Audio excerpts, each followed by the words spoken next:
Buenos días. Mi equipo está conformado por Barrón Vázquez, América, Débora Rivas, Roberto Carlos, Flores Moreno, Jesús Manuel, Viramontes Sánchez Damaris y su servidora Montoya Ramírez, Rosario Guadalupe.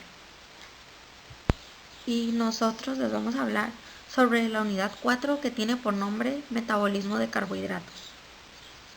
En esta diapositiva podemos observar los temas de los cuales abordaremos en esta unidad y les presentaremos en esta exposición. Yo les hablaré sobre el metabolismo, sus categorías, sus 3 etapas principales y los pasos metabólicos. Antes de empezar, me gustaría aclarar qué es el metabolismo.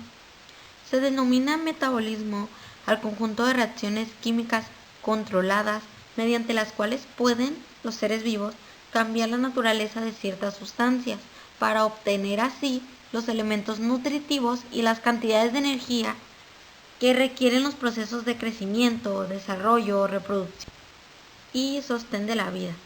El metabolismo tiene lugar en el interior de las células de los organismos vivientes, a través de un conjunto de sustancias orgánicas encargadas de propiciar determinadas reacciones, llamadas enzimas. En el caso del cuerpo humano, dichas sustancias son segregadas por el hígado.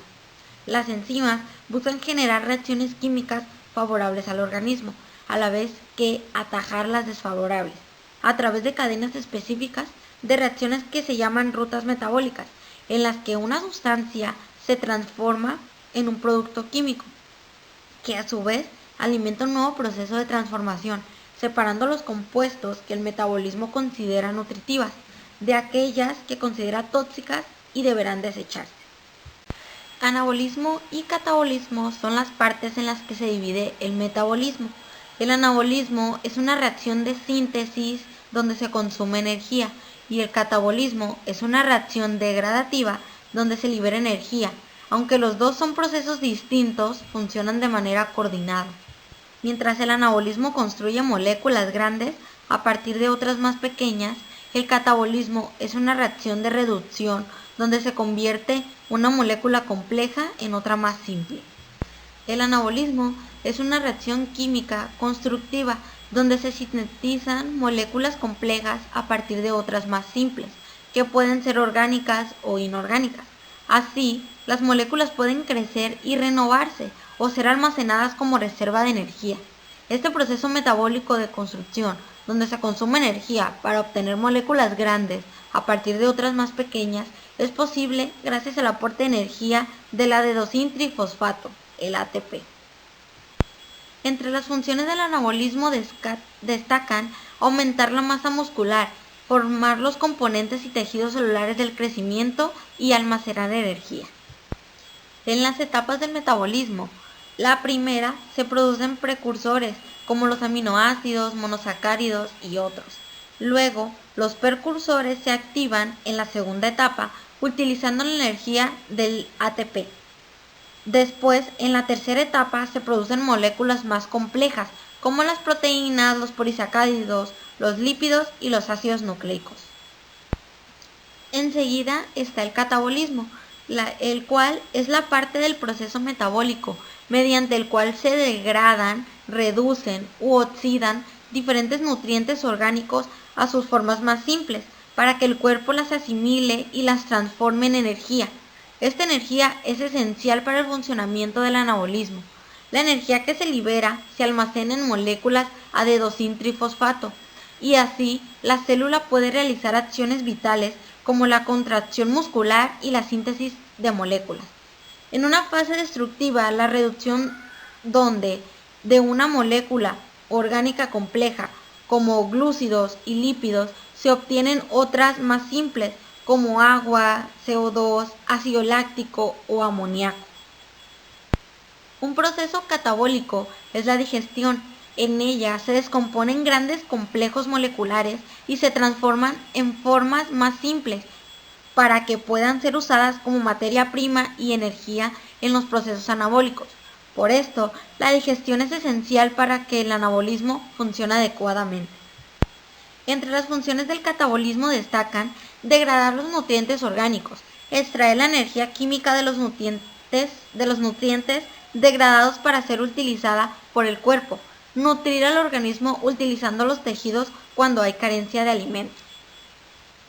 Y sus etapas son la primera, que es las grandes moléculas orgánicas, como las proteínas, polisacáridos o lípidos, son degradadas a aminoácidos, monosacáridos y ácidos grasos.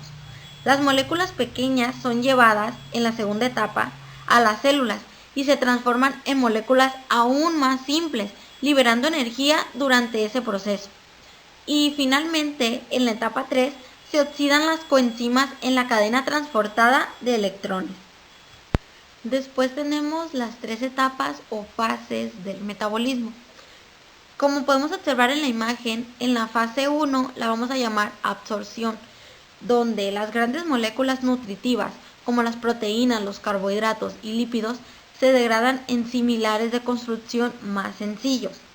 Después, en la fase 2, la vamos a llamar transformación, pues como su nombre lo dice, se transforman los productos obtenidos en la fase anterior en lo que se ha dado en llamar intermediarios más sencillos, como el piruvato y el acetil-CoA.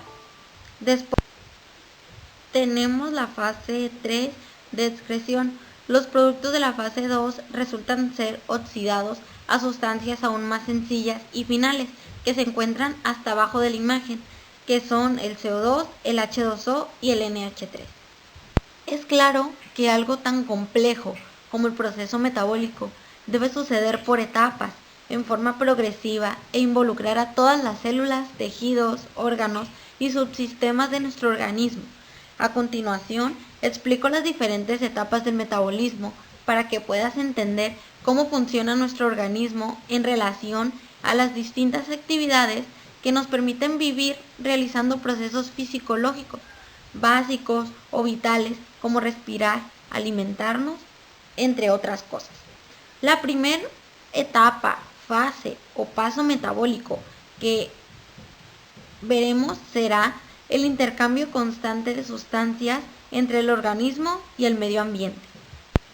Es justo señalar este intercambio como la principal fase del metabolismo.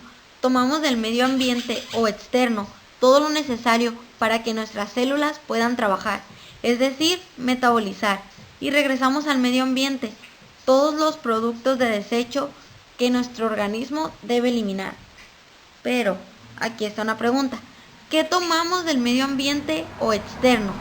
El preciado oxígeno, tan indispensable en las reacciones químicas que liberan energía.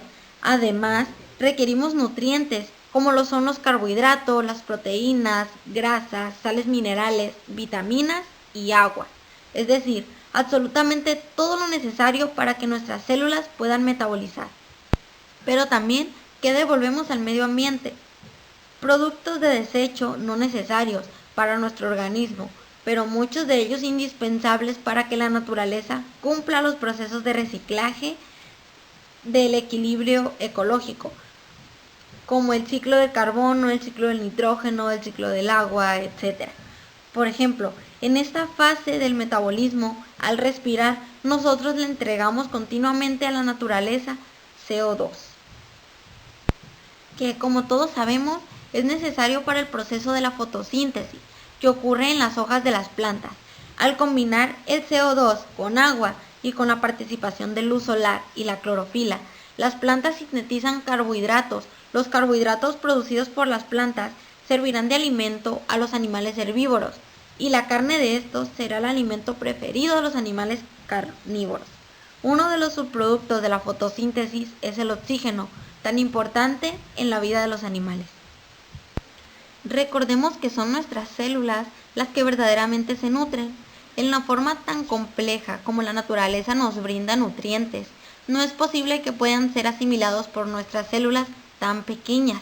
Es necesario someter a los alimentos constituidos por moléculas muy complejas y de gran tamaño a un proceso de simplificación que consiste en degradar las sustancias complejas en simples. Esta fase del metabolismo le corresponde al sistema digestivo, a través de sus acciones mecánicas, como la masticación, movimientos del estómago, peristaltismo en el intestino, y químicas, como la participación de los fermentos. De esta manera, los carbohidratos terminan degradados en glucosa, las proteínas en aminoácidos y las grasas neutras o triglicéridos en glicerol y ácidos grasos. Es necesario tener en cuenta que los procesos degradativos de los alimentos que ocurren a lo largo del tubo digestivo no son procesos catabólicos en el sentido estricto del término, y por cuanto ocurren sin liberación de energía, ni se consume ni se libera energía metabólica en este tipo de reacciones químicas, que se llevan a cabo mediante la hidrólisis, que es el proceso que provoca el rompimiento de la molécula en sus partes constituyentes con la participación de moléculas de agua. Después tenemos la tercera fase de absorción. En esta fase, los alimentos degradados pasan por primera vez al torrente sanguíneo. Aún se está lejos de que los nutrientes lleguen, por ejemplo, a las células del músculo esquelético, que son las fibras musculares, sin descartar al estómago como un órgano en donde se absorben ciertas sustancias, como agua, sales minerales, alcohol. Sin duda alguna, la parte del aparato digestivo que cumple a cabalidad la función de absorber los nutrientes es el intestino delgado, con un trayecto de gran longitud y una inmensa superficie que garantizan de una manera efectiva los procesos de absorción. El intestino delgado absorbe los carbohidratos degradados en forma de glucosa, fructosa y galactosa, las proteínas en forma de aminoácidos y las grasas neutras en forma de glicerol y ácidos grasos. También son motivo de absorción una gran cantidad de agua, electrolitos, minerales y vitaminas. En el torrente sanguíneo ocurre una importante fase del metabolismo, porque la glucosa, la fructosa y la galactosa, que son formas como se absorben los carbohidratos una vez degradados en el tubo digestivo, pasarán al hígado por la vía de la vena porta. En el hígado, la glándula más voluminosa de nuestro organismo, la fructosa y la galactosa, terminan convertidas en glucosa, la cual se almacenará en forma de glucógeno, hasta una nueva orden según sean las necesidades energéticas de las células de los demás tejidos. Cuando las situaciones lo exigen, el hígado desdoblará la glucosa a partir del glucógeno hepático. Con relación a los aminoácidos, productos de la degradación de las proteínas en el tubo digestivo, podemos decir que también llegan al hígado por la vía de la vena porta. Una vez en el hígado, los aminoácidos son sometidos a procesos muy complejos denominados desaminación o liberación del grupo amino NH2 del aminoácido con formación en un cetoácido y de amoníaco, y de transaminación, que es un proceso reversible con transferencia del grupo amino a un cetoácido para formar un aminoácido. Podemos resumir que por medio de la transaminación, la mayoría de los aminoácidos se convierten en cetoácidos en el concurso de las transaminasas y de la vitamina B6. Es decir, se trata de un proceso que garantiza la conversión de unos aminoácidos en otros. Es necesario señalar que mientras los procesos de desaminación ocurren en el hígado, las reacciones de transaminación ocurren en las células de muchos tejidos, incluido el hepático.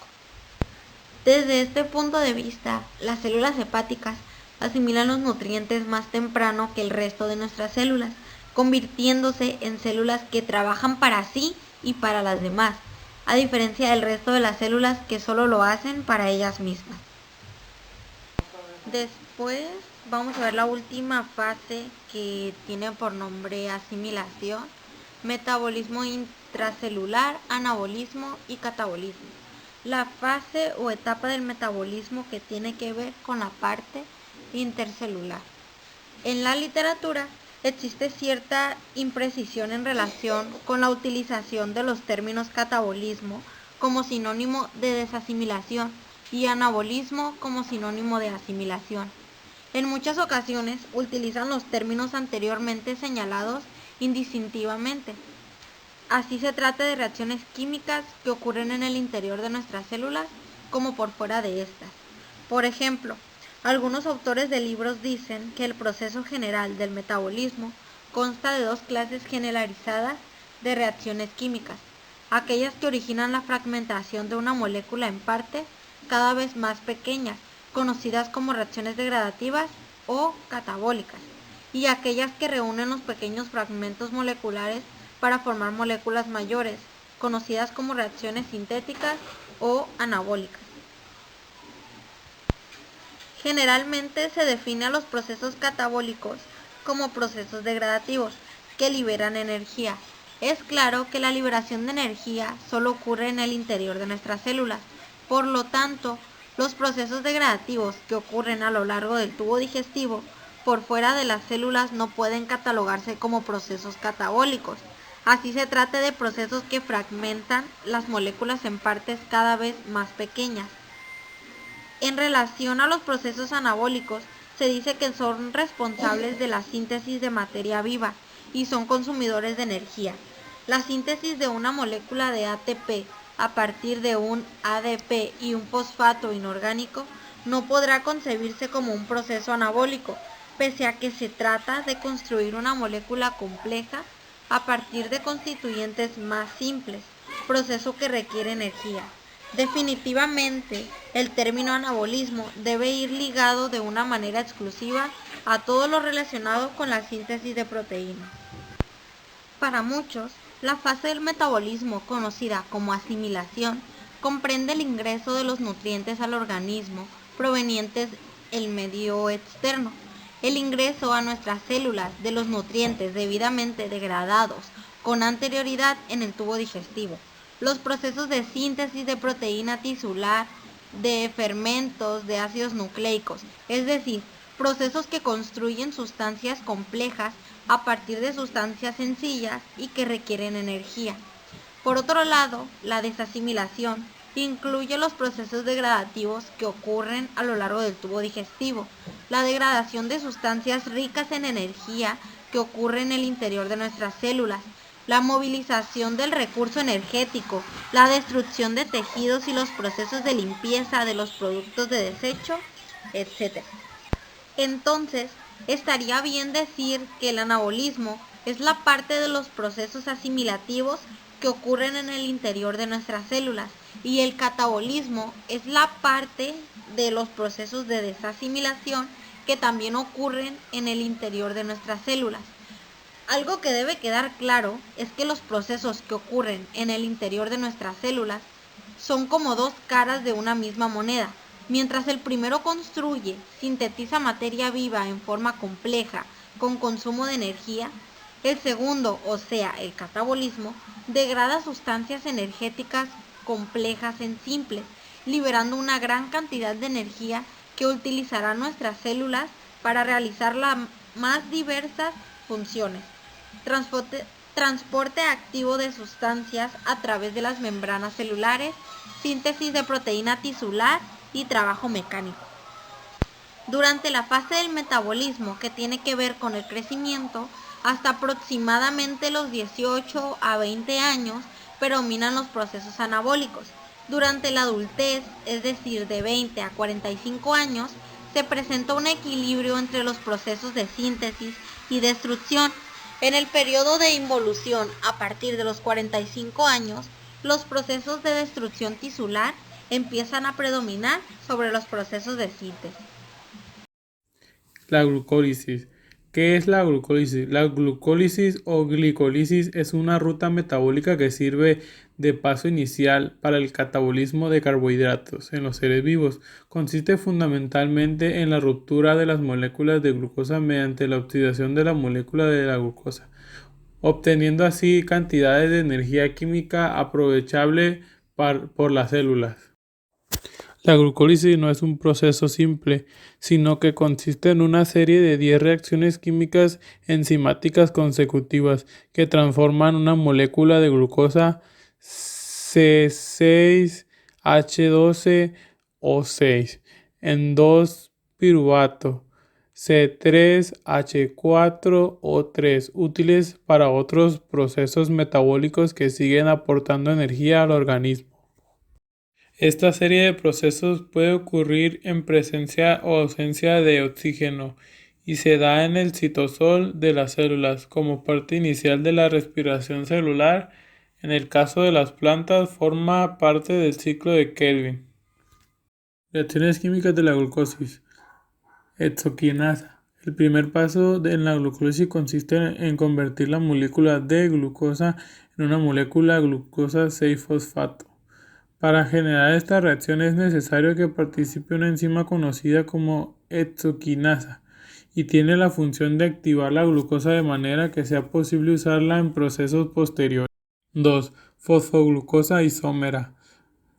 La segunda reacción de la glucólisis es la transformación de la glucosa 6-fosfato en fructosa 6-fosfato. Para ello debe actuar una enzima que se llama fosfoglucosa isómera. Esta es la fase de definición de la composición molecular que permitirá consolidar la glucosis en las dos etapas que siguen.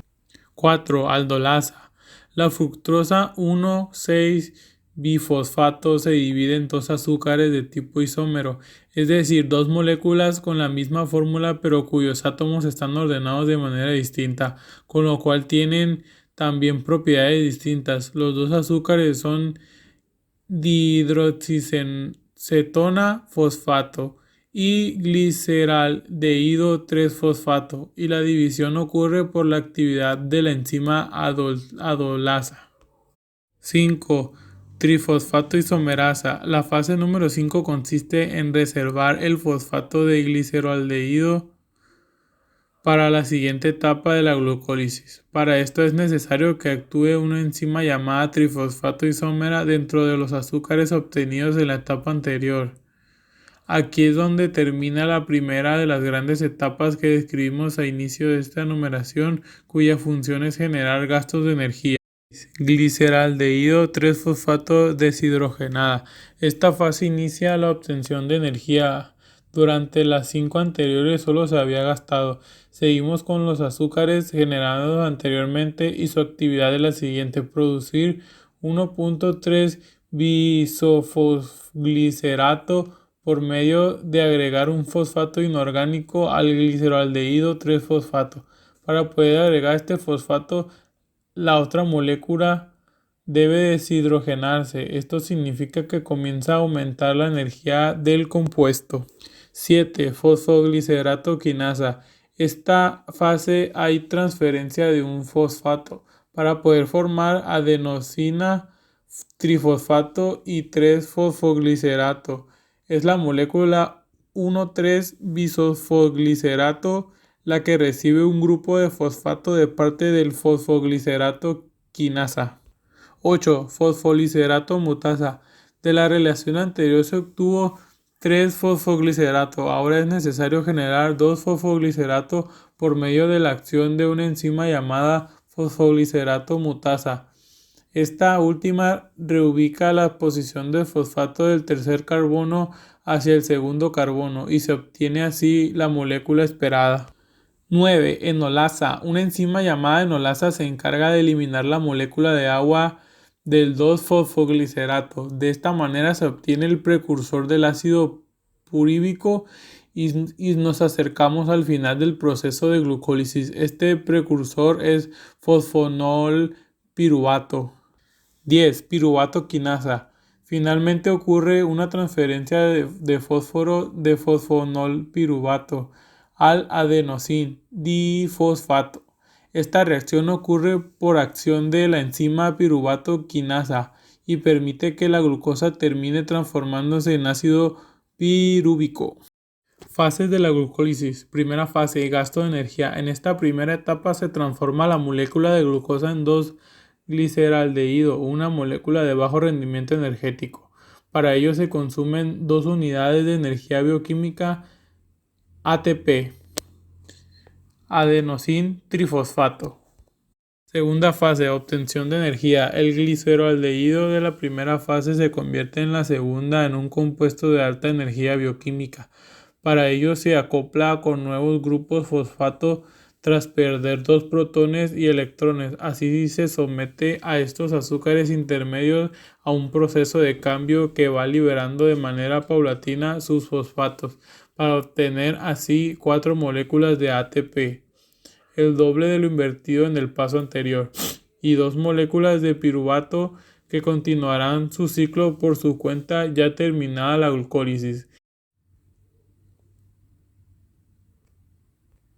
Funciones de la glucólisis. Las funciones principales de la glucólisis son simples. La obtención de energía bioquímica es necesaria para los distintos procesos celulares.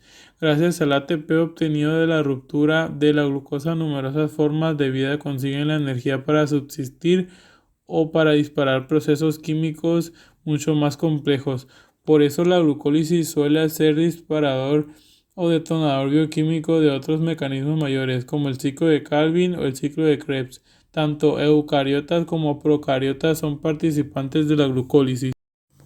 Importancia de la glucólisis. La glucólisis es un proceso importantísimo en el campo de la bioquímica. Por un lado, tiene una gran importancia evolutiva, ya que es la reacción base de la vida, cada vez más compleja y para el sostén de la vida celular. Por otro lado, su estudio revela detalles sobre las diversas rutas metabólicas existentes y sobre todo aspectos de la vida de nuestras células. La vía glucolítica es una de las vías metabólicas más importantes del cuerpo. Implica una secuencia de reacciones enzimáticas que degradan la glucosa en piruvato, creando las fuentes de energía adenosintrifosfato o ATP y la nicotinamida adenina dinucleótido NADH. Pueden ocurrir varios defectos hereditarios en las enzimas de la vía. Balance global de la vía glucolítica. La energía total que se puede obtener de la glucosa por oxidación aeróbica es igual a 688 kilocalorías mol. La energía total acumulada en 2 ATP es igual a 2 por 7.3, que es igual a 14.6 kilocalorías mol. Esto es un 2% de rendimiento. Si se tiene en cuenta la posibilidad de oxidar completamente la glucosa, es decir, que el 98% de la energía potencialmente disponible no es usada por la célula. Los dos NADH positivos y el hidrógeno positivo pasan a la cadena de transporte de electrones en ambiente aerobios y pueden dar más ATP recuperándose el NAD en su forma oxidada. La glucólisis se regula enzimáticamente en los 3 puntos irreversibles de una ruta. Se lleva a cabo en el citosol. Entrada de otros azúcares en la vía glucolítica. Además de la glucosa procedente de la degradación del almidón y el glucógeno, hay otras exosas de importancia como lo son la fructosa, que procede de la hidrólisis del azúcar de mesa y también de la fruta. La galactosa, que procede de la hidrólisis del azúcar de leche, o sea la lactosa, y la manosa, obtenida a partir de la digestión de polisacáridos y glucoproteínas. La fructosa es la fosforilada en el músculo y convertida directamente en fructosa 6-fosfato, siguiendo después la vía glucolítica gracias a la acción de la exoquinasa. No obstante, en el hígado la fructosa sigue una ruta más compleja cuyo resultado final es la producción de 2 unidades de glucoseraldehído 3-fosfato que se incorpora a la ruta. La galactosa se transforma en glucosa 6-fosfato. Aunque este proceso parece simple, las enzimas de la glucólisis no son capaces de reconocer la configuración de la galactosa, lo que la hace un proceso sea catalizado por 5 enzimas. Una de las enzimas cataliza la transformación de la galactosa 1 a su derivado de uridina fosfato, revelando el papel que pueden jugar los nucleotidoazúcares en el transporte activo de determinado metabolismo. La manosa es fosforilada para rendir manosa 6-fosfato y a continuación se procede una isomerización hasta fructosa 6-fosfato. La gluconeogénesis es la generación de moléculas de glucosa a partir de otras biomoléculas distintas. Muchos tejidos utilizan glucosa exclusivamente como fuente de energía, así que es importante una ruta metabólica que permita sintetizarlo. La gluconeogénesis es la generación de moléculas de glucosa a partir de otras biomoléculas distintas. Muchos tejidos utilizan glucosa exclusivamente como fuente de energía, así que es importante una ruta metabólica que permita sintetizarlo. La gluconeogénesis es en esencia la ruta que va en sentido contrario a la glucólisis. Y de hecho, estas dos vías comparten muchas enzimas que catalizan reacciones reversibles, mientras en la glucólisis es importante catalizar las reacciones en un sentido. En la gluconeogénesis se aprovecha la reversibilidad y las enzimas van en sentido contrario. Sin embargo, hay tres pasos irreversibles en la glucólisis que para que vayan en la otra dirección, en la gluconeogénesis, se llevan a cabo utilizando otras enzimas que catalizan en ese sentido. La gluconeogénesis inicia con moléculas de piruvato en la mitocondria. Aquí la enzima piruvato carboxilasa se encarga de agregar un carbono a la estructura, convirtiendo al piruvato en oxalacetato, utilizando la energía de una molécula de ATP y un ion bicarbonato como fuente de carbono. El resto de la gluconeogénesis sucede en el citoplasma, así que es necesario transportar al oxalacetato a ese compartimiento celular desde la mitocondria. Para lograr esto, el oxalacetato es convertido a malato por la malato deshidrogenasa, consumiendo una molécula de NADH. El malato sí puede ser transportado al citoplasma, donde se convierte nuevamente a oxalacetato y se regenera la molécula de NADH. Ahora el oxalacetato será convertido a fosfonilpiruvato por la enzima fosfonilpiruvato carboxiquinasa, que empleará el fosfato de una molécula de GTP y eliminará un carbono de la molécula en forma de dióxido de carbono. A partir de la formación de fosfonilpiruvato, la gluconeogénesis transcurre exactamente igual, pero en sentido contrario a la glucólisis, empleando las mismas enzimas glucolíticas hasta formar fructosa 1,6-bisfosfato.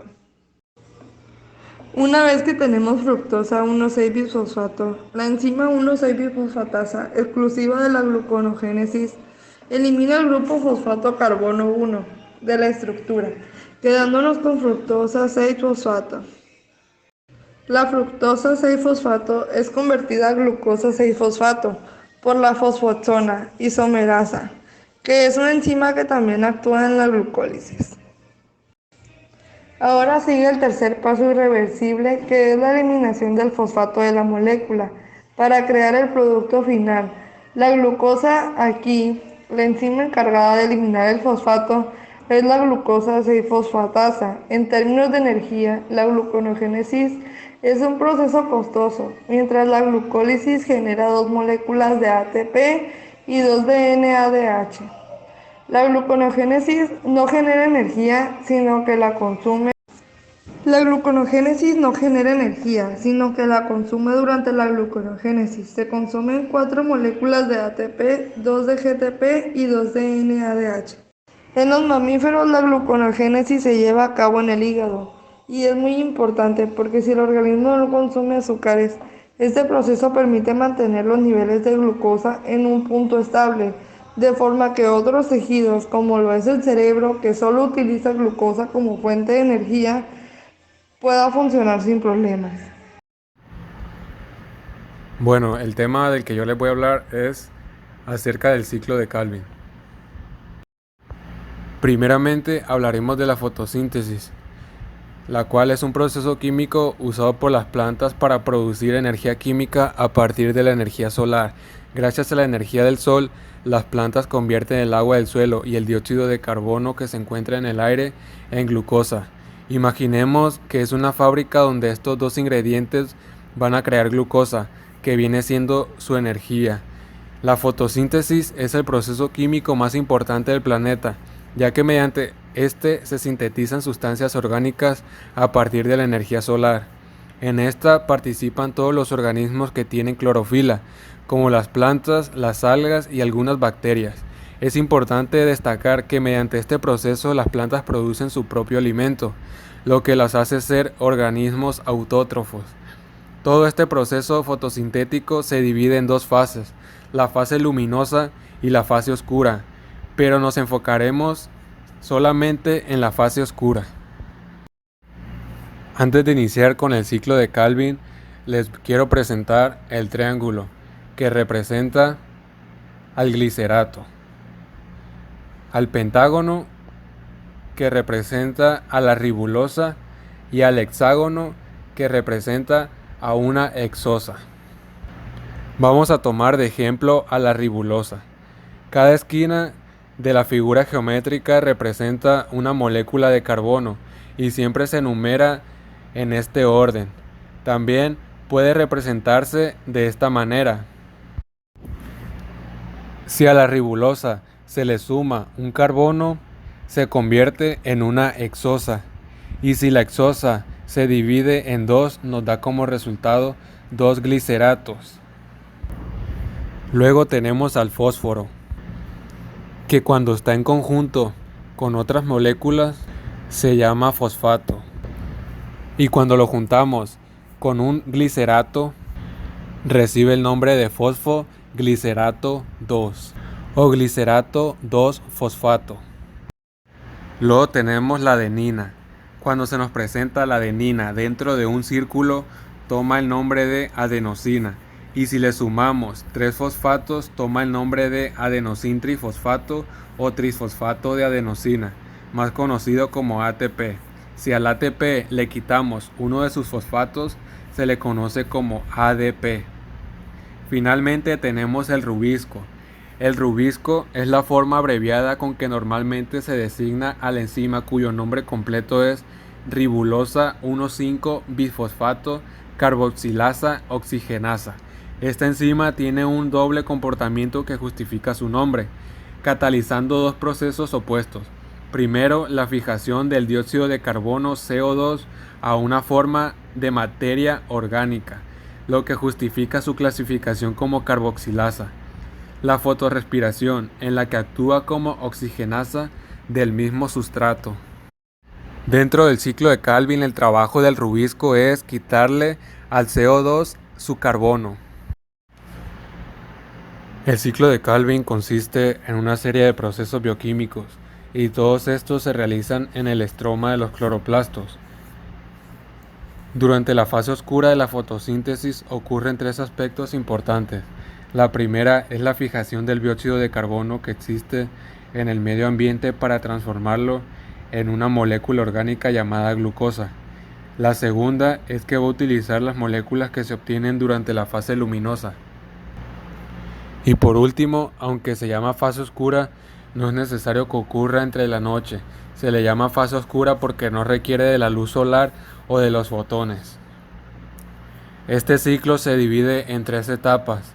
La etapa 1 es la fijación, la etapa 2 es la reducción y la etapa 3 es la regeneración. El ciclo de Calvin es un ciclo que se encarga de generar las reacciones que se necesitan para poder realizar la fijación del carbono en una estructura sólida para poder formar la glucosa.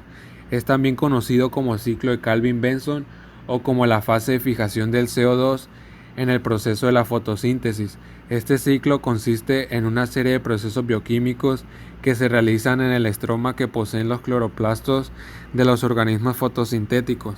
Algunas de sus características son que cuando hablamos de rendimiento podemos decir que el ciclo de Calvin es eficiente si lo comparamos con otros eventos metabólicos, ya que tiene un rendimiento del 90% y además es considerado como una ruta metabólica cíclica que ocurre en el estroma del cloroplasto. La reducción del carbono sucede en el estroma de los cloroplastos por intermedio de una serie de reacciones conocidas como ciclo de Calvin. El ciclo de Calvin es análogo al ciclo de Krebs, teniendo en cuenta que al final de cada vuelta del ciclo el compuesto inicial es regenerado. El compuesto inicial y final del ciclo de Calvin es un azúcar de 5 carbonos, conteniendo dos grupos fosfato ribulosa 1,5-bisfosfato, mejor conocido como RUB. El proceso se inicia cuando el dióxido de carbono entra en el ciclo y es fijado a la RUP. El compuesto resultante de 6 carbonos se rompe inmediatamente para formar 2 moléculas de 3-fosfoglicerato o PGA. Cada molécula de PGA contiene 3 átomos de carbono. Por ello, la designación del ciclo de Calvin como ciclo C3 o vía de 3 carbonos. El producto del ciclo es el gliceraldehído 3-fosfato, la molécula primaria transformada del cloroplasto hacia el citoplasma de la célula. Esta misma triasa fosfato, triasa significa un azúcar de 3 carbonos, es formada cuando la molécula de fructosa 1,6-bifosfato es rota en la cuarta etapa de la glucólisis y es inconvertible con otra triosa fosfato, la dihidroxicetona, utilizando la energía proveniente de la hidrólisis de enlaces fosfato, las primeras y etapas de la glucólisis. Pueden ser revertidas para formar glucosa a partir del gliceraldehído 3-fosfato. La primera fase del ciclo de Calvin se conoce como carboxilación y en esta fase la enzima que une al CO2 con la ribulosa 1,5-bifosfato o RUB se conoce con el nombre de rubisco. Esta adición del CO2 origina un intermediario de 6 carbonos inestables que se rompen produciendo 2 moléculas de ácido 3-fosfoglicérico o conocido como PGA. La segunda fase del ciclo de Calvin se conoce como reducción. Esta etapa tiene 2 pasos. En el primero, una quinasa se encarga de convertir el fosfoglicerato en bisfosfoglicerato y consume de esta forma una molécula de ATP. En el segundo paso, el gliceraldehído 3P deshidrogenasa reduce al bisfosfoglicerato obteniendo gliceraldehído 3-fosfato y consumiendo NADPH. La fase 3 se conoce como regeneración. Es la etapa más larga. Intervienen principalmente 2 enzimas que son exclusivas de esta etapa y del ciclo. Estas 2 enzimas son la cedoheptulosa 1,7-bisfosfotasa y la fosforibulosa quinasa. Este ciclo inicia cuando se combina dióxido de carbono con un compuesto formado por 5 átomos de carbono, dando lugar a un compuesto inestable que posee 6 átomos de carbono. Este compuesto que se forma se despliega en 2 moléculas, las cuales constan de 3 átomos de carbono. El ácido fosfoglicérico es entonces fosforilado por el ATP y reducido a NADPH para formar el aldehído fosfoglicérico. El aldehído fosfoglicérico regenera la ribulosa monofosfato y lo que sobra será usado en la síntesis en el estroma. Por cada 6 moléculas de dióxido de carbono que ingresan al ciclo se forman 12 PGAL, de los cuales 10 regeneran a la ribulosa monofosfato y las 2 que sobran forman, por ejemplo, una molécula de glucosa. Historia. Había una vez en un lugar muy lejano llamado estroma una ribulosa 5-fosfato que realmente no se aceptaba a sí misma. No le importaba absolutamente nada con tal de obtener lo que quería. Una noche tranquila se encontró al ATP y sin importarle le arrebató un fosfato, transformándolo en un ADP y quedándose muy triste. La ribulosa 5-fosfato ahora tenía un fosfato extra, así es que lo puso en la posición número 1, convirtiéndola en una ribulosa 1,5-difosfato. Ahora caminaba presumiendo todo lo que poseía, hasta que de repente apareció un CO2 malo. Pero eso no importó, porque la policía llegó de inmediato. Así es, Rubisco llegó y le quitó un carbono. Y como es la buena onda y pensaba que ese carbono le pertenecía a la ribulosa, se la entregó. Y con esto se transformó en una bella y hermosa hexosa 1,6-disfosfato. Esta hexosa se hizo presumida, arrogante e inestable. Así es que le rompieron su mandarina en gajos, en 2 partes, convirtiéndose en 2 gliceratos con un fosfato en la tercera posición, convirtiéndolos en glicerato 3-fosfato. Estos 2 gliceratos 3-fosfato seguían siendo medio mañosos y caminando se encontraron a 2 ATPs. Así es que sin importarles, nuevamente le robaron un fosfato y estos 2 ATPs se transformaron en 2 ADPs y también se quedaron tristes. Y los gliceratos ahora se transformaron en glicerato 1,3-difosfato. Todo esto no le gustó a la comunidad vecina llamada NAPCH, que vienen de la fotosíntesis luminosa, así es que comenzaron a aventarles electrones y protones a estos 2 gliceratos. Al quedarse sin hidrógenos, no tuvieron más opción que cambiarle el nombre a su comunidad a NAP. Por otra parte, los gliceratos 1,3-difosfato, después de la paliza que les dieron, perdieron cada uno un fosfato. A esta parte se le llama reducción. Los gliceratos 3-fosfato comenzaron a ser perseguidos por todas partes, así es que decidieron cambiarse el nombre a gliceraldehído 3-fosfato. Esto suena como cuando te llamas José y ahora quieres que te nombren Pepe. Lo importante es que estos 2 gliceraldehídos han decidido portarse bien y regenerarse, transformándose en una ribulosa 5-fosfato. Y como te darás cuenta, volvemos al inicio, porque para producir la glucosa el ciclo de Calvin necesita girar 6 veces. Toda esa glucosa las plantas la pueden transformar en fructosa y almidón y utilizarla como energía de reserva. Y como decimos los mexicanos, colorín colorado que este cuento se ha acabado. No olvides suscribirte y regalarme un buen like. Recuerda, sueña sueños grandes porque al que cree, todo le es posible.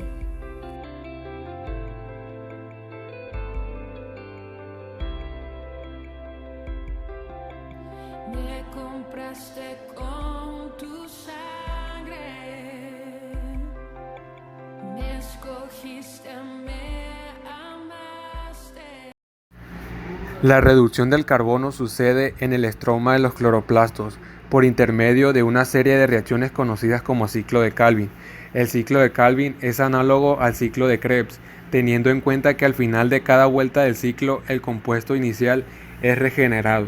El compuesto inicial y final del ciclo de Calvin es un azúcar de 5 carbonos, conteniendo 2 grupos fosfato ribulosa 1,5-bifosfato, mejor conocido como RUB. El proceso se inicia cuando el dióxido de carbono entra en el ciclo y es fijado a la RUB. El compuesto resultante de 6 carbonos se rompe inmediatamente para formar 2 moléculas de 3-fosfoglicerato o PGA.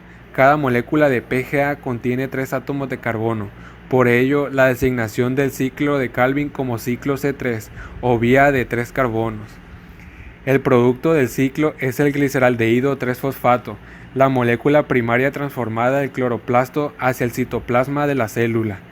Esta misma triasa fosfato, triasa significa un azúcar de 3 carbonos, es formada cuando la molécula de fructosa 1,6-bifosfato es rota en la cuarta etapa de la glucólisis y es inconvertible con otra triosa fosfato, la dihidroxicetona, utilizando la energía proveniente de la hidrólisis de enlaces fosfato, las primeras y etapas de la glucólisis.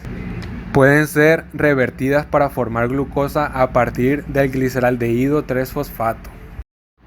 Para la obtención de la glucosa existen 4 pasos, los cuales serán descritos a continuación. El número 1 es la carboxilación de la ribulosa 1,5-bifosfato, también conocida como RUB, para producir 2 moléculas de 3-fosfoglicerato. Esta reacción, catalizada por la ribulosa 1,5-bifosfato carboxilasa oxigenasa, conocida como rubisco. El número 2 es la reducción del 3-fosfoglicerato a una triosa fosfato con gasto de ATP y NADPH. El paso número 3 es la regeneración del aceptor primario RUB, en que 5 moléculas de 3 carbonos triosas y fosfatos son reacomodadas para formar 3 moléculas de 5 carbonos pentosas fosfato, y la liberación de las moléculas de 3 carbonos para posterior formación de azúcares como la glucosa de 6 carbonos. Un ATP más es necesario para convertir una pentosa fosfato en RUB. Entonces, 3 ATP y 2 NADPH son requeridos para cada molécula de dióxido de carbono fijada. El paso número 4 es que a cada 3 vueltas en el ciclo una molécula de triosa-fosfato es regenerada a partir de 3 moléculas de CO2. La triosa-fosfato puede ser utilizada tanto para la síntesis del almidón, por ejemplo, cuanto para formar más aceptor primario RUP, entrando nuevamente en el ciclo de Calvin. 4.5.2 Reacciones y regulación. Durante la noche el ATP y el NADPH disminuyen, pero no hasta los valores despreciables, ya que al llegar el día sería un gran gasto de energía volver a iniciar el proceso. Siempre hay un nivel mínimo de ATP y de NADPH en la oscuridad que se producen por otros mecanismos. Debe haber procesos de regulación específicos. La regulación del rubisco está formada por 8 subunidades grandes y 8 pequeñas. Estas están reguladas por el genoma nuclear y el cloroplástico. La cantidad de luz afecta vía fitocromo a la expresión de los genes del cloroplasto que codifican a las subunidades grandes, que son las que tienen en los centros activos. El genoma nuclear regula a las pequeñas. El ensamblaje de las subunidades y la expresión de los mensajes están regulados por la luz incidente sobre el genoma nuclear o el cloroplástico. La actividad de la rubisco está controlada por la luz debido, entre otros motivos, a que la enzima necesita un pH óptimo ligeramente alcalino y requiere de magnesio. El enzima se encuentra en el estroma y es allí donde se produce una subida de pH que activa a la RUT carboxilasa, producida por el transporte electrónico fotosintético activado por la luz. Este transporte determina la entrada de protones al interior de los tilacoides y va acompañado de una salida de magnesio.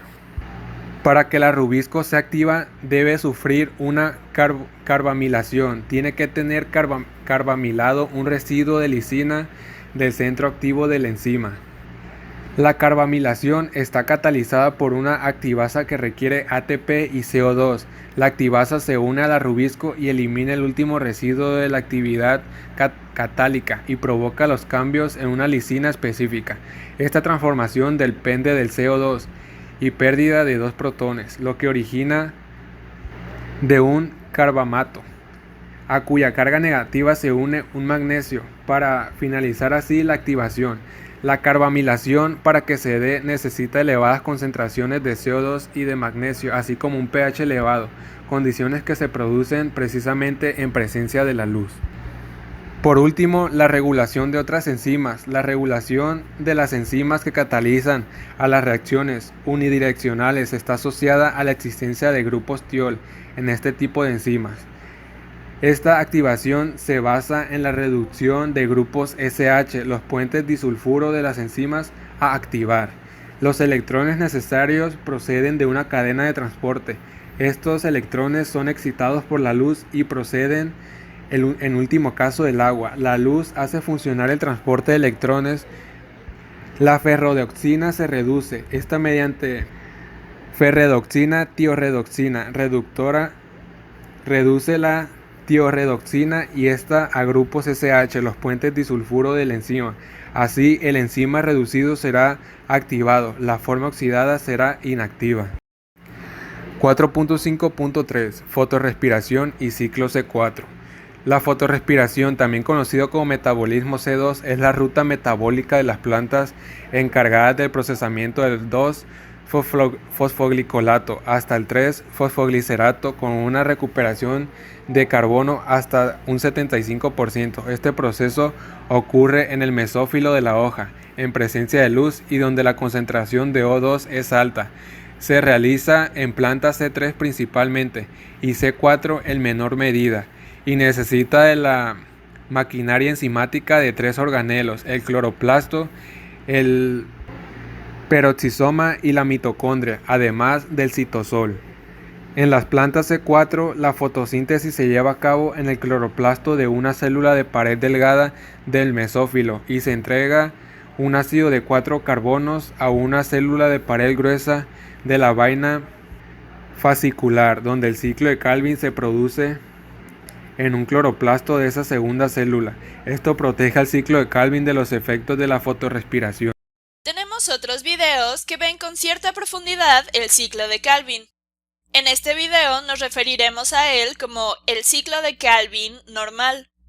Y el enfoque de este video es realmente una peculiaridad que nos desvía del ciclo de Calvin normal. Y es una peculiaridad debida a esta enzima justo aquí, cuyo nombre abreviado es rubisco. Así que para conocer un poco más acerca de esa peculiaridad, primero vamos a hacer un resumen muy rápido de un ciclo de Calvin normal. Podemos empezar en cualquier punto, pero voy a empezar en el punto en que comúnmente se inicia. Vamos a empezar con esta molécula de 5 carbonos. Y solo estamos visualizando los carbonos aquí por simplicidad. Así que cada uno de estos círculos grises representa un carbono. Hay otros átomos que forman parte de esta molécula, pero no los hemos dibujado. Y eso es debido a que la contabilización de los carbonos es lo que es interesante. No solo en el ciclo de Calvin, sino también en esta variación o desviación que vamos a ver, a la cual vamos a llamar fotorrespiración. Por aquí lo he dibujado de manera que tenemos 6 moléculas. Y llamamos a esto ribulosa 1,5-bisfosfato. Y dado que es un nombre muy grande, la notación abreviada es RUBP. A veces la gente le llama RUBP. Y cada uno de estos 6 RVPs pueden reaccionar con un dióxido de carbono. Tengo 6 RVPs, así que van a reaccionar con 6 dióxidos de carbono. Y así, una manera de pensar en ello es que está fijando el carbono contenido en el dióxido de carbono. Está tomando este carbono, que es parte de este dióxido de carbono gaseoso, y lo fija como parte de una molécula orgánica. Ahora, podrías estar pensando en que va a crear 6 moléculas de 6 carbonos, pero estas inmediatamente se convertirán en 12 moléculas de 3 carbonos. Y observa que, y es importante hacer esto, puedes pausar el video si es necesario. Vamos a asegurarnos de contabilizar todos los átomos de carbono. Por aquí, ¿cuántos átomos de carbono tenemos? Tenemos 6 por 5, así que tenemos 30 carbonos. Y por acá tenemos 6 por un átomo de carbono, así que tenemos 6 carbonos. Así que aquí deberíamos tener 36 carbonos. Y así es, tenemos 12 moléculas de 3 carbonos. Estas moléculas de 3 carbonos, cuando veamos esto con más detalle en el video del ciclo de Calvin, veremos que se llaman 3-fosfoglicerato. Pero no nos vamos a centrar en esto por ahora. El enfoque de este video es la enzima que hace la fijación del carbono junto con la RVP. Y esa enzima, el personaje con la peculiaridad de la que vamos a hablar, su nombre es ribulosa 1,5-bifosfato carboxilasa oxigenasa. Pero es un nombre muy extenso, aún más extenso que el de la RVP, por lo que se le conoce también por su nombre abreviado, rubisco. Y se puede saber mucho acerca de lo que hace rubisco si analizamos un poco su nombre, e incluso se puede saber un poco acerca de su peculiaridad de la que estamos a punto de hablar. Así que la molécula utiliza una ribulosa 1,5-bisfosfato, por acá. Y luego vemos carboxilasa-oxigenasa.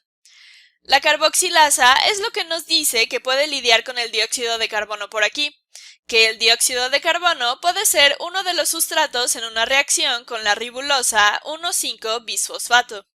Y eso es exactamente lo que está haciendo en esta reacción. En un ciclo de Calvin normal está actuando como una carboxilasa.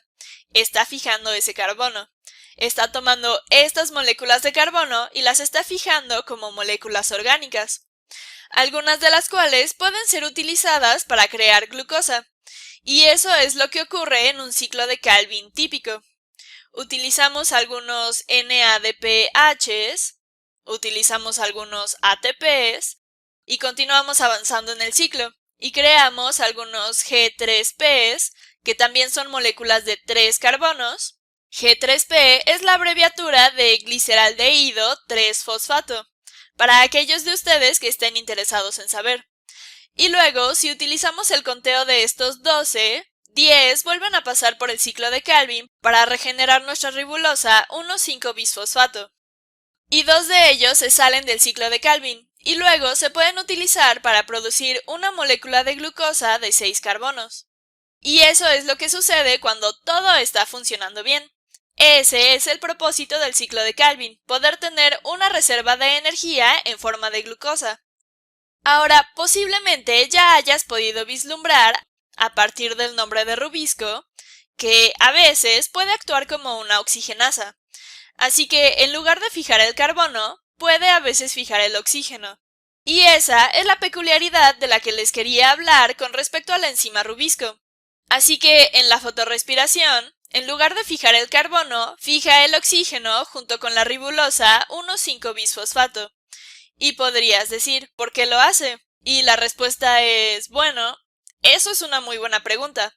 Algunas personas piensan que es solo una de las ineficiencias de un proceso biológico, que no debería serlo, es en cierto modo perjudicial para la planta. Podría ser un efecto secundario o una función heredada, o un efecto secundario de la evolución antigua cuando había muy poco oxígeno en la atmósfera, por lo que esto no parecía ser algo tan malo o algo ineficiente. Pero es algo que ocurre a veces, y en particular las veces en que es más probable que ocurra la fotorrespiración con plantas típicas, a menudo referidas como plantas C3, y se les llama así debido a que el primer producto cuando se fija el carbono es una molécula de 3 carbonos. Pero esto ocurre con plantas típicas en climas más calientes de lo usual, así que permítanme escribir esto. Climas muy calientes. ¿Y por qué un clima muy caliente? Pues bien, en condiciones de calor, en primer lugar, rubisco tiene más afinidad por el oxígeno. La afinidad de rubisco por el oxígeno aumenta. Así, en condiciones normales, tiende a tener más afinidad por el dióxido de carbono, pero en condiciones de calor, estas proteínas pueden transformarse un poco, por lo que tiene más afinidad por el oxígeno molecular. Y también, en condiciones de calor, las plantas están preocupadas por conservar agua, y así van a cerrar sus estomas. Cierran sus estomas para preservar el agua. Pero cuando los estomas están cerrados, el CO2 no puede entrar. El CO2 no puede entrar. Y el O2 no puede salir. El O2 no puede salir. Por lo que la proporción de oxígeno con respecto al dióxido de carbono aumenta. Así que la proporción de O2 con respecto al CO2 aumenta. Así que en climas muy calientes, la rubisco prefiere trabajar con el oxígeno, aunque por lo general quiere trabajar con el dióxido de carbono. Y también, debido a que los estomas están cerrados y los gases no pueden penetrar, esta relación va a aumentar. Y así, las cosas son más propensas a reaccionar con el oxígeno, especialmente la rubisco. Tiene más probabilidades de chocar con el oxígeno de la manera correcta que con el dióxido de carbono. Pero vamos a pensar un poco acerca de por qué esto es ineficiente. En este caso, se está fijando el oxígeno, por lo que no está ganando esos carbonos, a diferencia de lo que acabamos de ver en el ciclo de Calvin normal. Aquí podemos contar los carbonos, y te invito a que pauses este video y hagas un conteo de los átomos de carbono. Pero en este caso ya no podemos producir las 12 moléculas de 3 carbonos, porque no estamos recibiendo estos 6 carbonos de aquí. En vez de eso, solo se pueden producir 6 de estas moléculas de 3 carbonos. Y luego otras 6 moléculas de 2 carbonos llamadas fosfoglicolato. Y una vez más, no estoy mostrando todos los oxígenos y no estoy mostrando todos los fosfatos, solo estoy representando los carbonos. Y así, esto parece ser una gran pérdida. La planta no puede utilizar esos carbonos. Pero la evolución nos ha dado las vías para, por lo menos, salvar algo de esta situación. Pero es una vía muy intensa, podríamos decir, para poder recuperar parte de esos carbonos.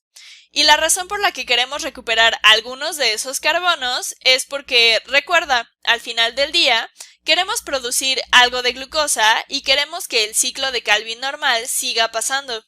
Y solo para que tengas una idea de cómo es la ruta de recuperación, esta molécula de 2 carbonos tiene que ser convertida a glicolato. Luego tiene que ir a los peroxisomas, donde se convierte en glicina, y luego tiene que ir a la mitocondria. Y como puedes ver, todo este proceso tiene que ocurrir solo para poder salvarlo y convertir esas moléculas en unas cuantas más de las moléculas de 3 carbonos. Y eso es esencialmente lo que ocurre por aquí. Obtenemos 3 más de las moléculas de 3 carbonos, pero perdemos, por la forma en la que lo he representado aquí, 3 moléculas de dióxido de carbono. Y esa es una de las razones por las que se llama fotorrespiración. En la respiración utilizamos oxígeno y producimos dióxido de carbono. Y eso es exactamente lo que está sucediendo. Estamos utilizando el oxígeno y estamos produciendo dióxido de carbono. Y así, como puedes ver, este mecanismo aparentemente empieza por el ciclo de Calvin, pero lo interrumpe o lo hace menos eficiente. Y una vez más, ¿por qué sucede esto? Bueno, podría ser solo una peculiaridad biológica que no haya sido seleccionada en contra con suficiente fuerza. O algunas personas creen que en realidad tiene algunos mecanismos que no están muy bien comprendidos y que de alguna manera ayudan a la planta. Pero es algo muy interesante que ocurre, y como puedes ver, Rubisco no es solo una enzima secundaria en este proceso, es fundamental para el ciclo de Calvin, y si observamos materia vegetal, en particular las hojas de las plantas, va a representar aproximadamente 20% de la masa proteica de esas hojas. Así que es una enzima muy común, pero tiene esta peculiaridad que se lleva a la planta por el camino de la fotorrespiración. Hola, mi nombre es América y yo les voy a hablar de las vías de las pentosas fosfato. Es principalmente una vía anabólica que utiliza 6 carbonos de glucosa para generar azúcares de 5 carbonos y equivalentes reducidos. Sin embargo, esta vía sí oxida la glucosa y bajo ciertas condiciones puede oxidar a la glucosa completamente a CO2 y agua. Aunque no sea una función significativa, esta puede operar para metabolizar azúcares de pentosas de la dieta que se derivan de la digestión de los ácidos nucleicos, así como también para arreglar los esqueletos de carbonos de carbohidratos de la dieta en intermediarios glucolíticos. Las funciones más importantes son generar equivalentes reducidos en la forma de NADPH para reacciones de biosíntesis de reducción de las células, proveer a la célula con rigurosa 5-fosfato para la síntesis de nucleósidos y ácidos nucleicos. Aquí podemos ver el balance energético de la fase oxidativa. Regulación.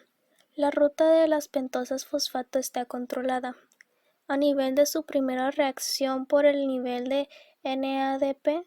En general, el flujo de glucosa 6-fosfato por esta vía dependerá de las necesidades celulares de NADPH, rigurosa 5-fosfato y de ATP. Síntesis de nucleótidos. El producto final será rigurosa 5-fosfato. Demanda de poder reductor. La rigurosa 5-fosfato se convertirá en fructosa 6-fosfato. Generación de energía. Cuando las necesidades de nucleótidos o de poder reductor son moderadas, los productos de reacción se oxidan en glucólisis. Esta vía es mucho más activa en el tejido adiposo que en otros.